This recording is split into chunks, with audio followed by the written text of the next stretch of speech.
Are you out there doing your best to get on with life? Because, as you already know, it's what you make of your life that really counts. And sometimes having a few shortcuts to help you on your way can be very useful. The NLP Matters Podcast might just be the toolbox you need to focus your attention, your effort, your drive onto what really does make the difference. Built on the foundation of Neuro-Linguistic programming, the NLP Matters Podcast offers proven recipes you can use to create and sustain your life your way.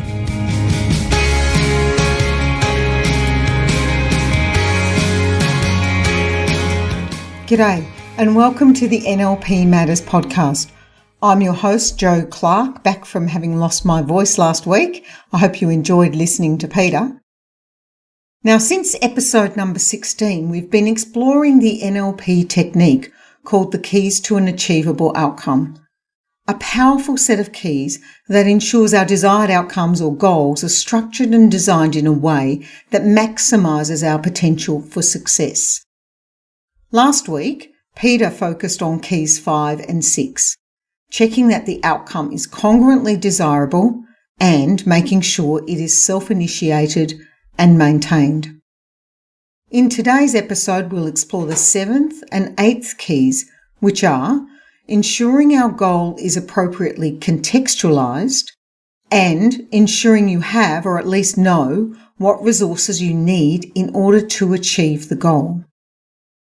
Now, one of the tools that NLP gives us to get really focused around the clarity of our goals is this one, the Keys to an Achievable Outcome.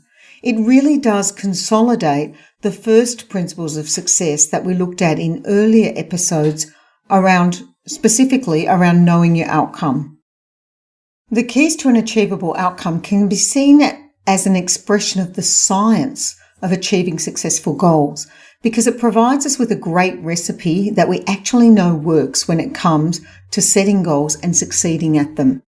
So having covered keys 1 to 6, let's go to the next two. The 7th key in the Keys to an Achievable Outcome is to ask ourselves, is the goal appropriately contextualised? This is a great question for us to ask because context has a big impact on our goals. It focuses our attention onto where, when, how, and with whom we actually want to achieve the result. And this in turn may well cause us to reconsider or redevelop our goal. For example, in Melbourne, Victoria right now, we're in the second wave of the COVID-19 pandemic. For many of us, we have specific goals that we'd already established. Maybe it's a business goal, such as achieving a specific sales target. Maybe it's a fitness or training goal, such as training for a 150-kilometre cycling event. It may even be a goal such as your wedding or a big birthday bash. When we get to the 7th key in the Keys to an Achievable Outcome, that's where we do the check. Is this goal appropriately contextualised right now? Well, if you live in Melbourne, Australia, that answer for any of the goals I've just mentioned is probably going to be a resounding no. We simply can't get on that bike or have people over for our birthday or book a venue and invite friends and loved ones to our wedding or whatever. Within the context of a pandemic, any behaviour that increases risk of transmission of the disease is not appropriate. Although, depending on your business, you may still be able to achieve that sales target. Some businesses have even had an increase in demand for products and services. Think of those who are currently manufacturing masks, for example. But even in this case, the context has changed, and as a result, we would be looking again at our goal and seeing if we wanted to tweak it. We might even be wanting to increase our sales target and perhaps increase our staff in order to meet the increased demand. And this is a great example that illustrates how the Keys to Achievable Outcome links right back to the 5 success principles, and especially the principle of behavioural flexibility that we talked about in podcast number 13. When we ask ourselves the question, is this goal appropriately contextualised? We get the opportunity to confirm that even though we may be very clear about our desired outcome, and even when we're also really clear about the steps required to complete the goal, and even when we have all those factors lined up, sometimes the context within which we are at present, or the context within which the goal has been set, is not appropriate for that goal. It's so valuable to identify this issue up front when we're still building and designing our goal, rather than wasting time, effort, money, and energy failing repeatedly trying to achieve our result because the context we're operating in isn't appropriate. Because then, once we recognize this, we have an opportunity to bring on some behavioral flexibility. We may modify the timeline for the goal, or we may tweak the goal itself. Sometimes we may even ditch the goal, recognizing that within the context we're in, it's just not an appropriate goal. Coming to this realization up front means we can then refocus our attention, time, energy, and effort onto goals that are contextually appropriate. Now, if we decide, yes, our goal is appropriately contextualized, we can then move on to the 8th key, which is knowing what resources we need to achieve our outcome. Obviously, identifying the resources we will need to achieve our goal is critically important to our success, because the alternative is that we begin our journey and at some point along the way we run out of fuel, so to speak. And I can tell you as a pilot, you definitely wouldn't want that to happen.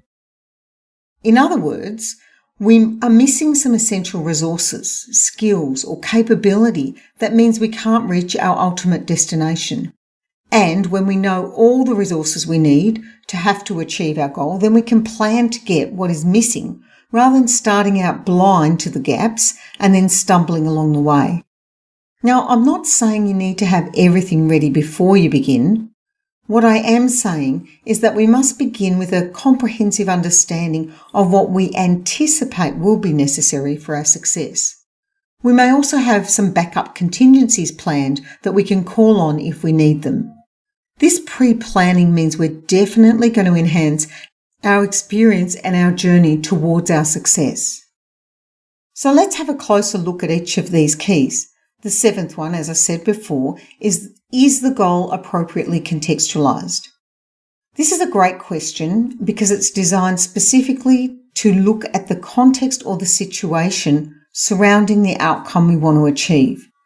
We want to know where, when, how, and with whom do we want to have it. Without knowing these, our goal can be a bit nebulous or a bit pie in the sky.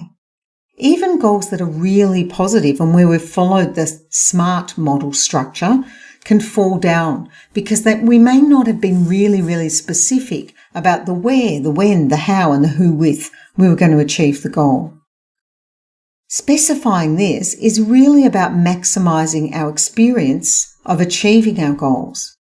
I might have that fitness goal of riding in a 150-kilometre bike riding event, but which event do I want to ride in? And what do I need to get organised? Do I want to ride with someone else, or would I want others like my family members at the finish line to celebrate with? This is all part also of convincing, you might even say seducing our unconscious mind into thinking, wow, I'm on board with this goal, it'll be so cool.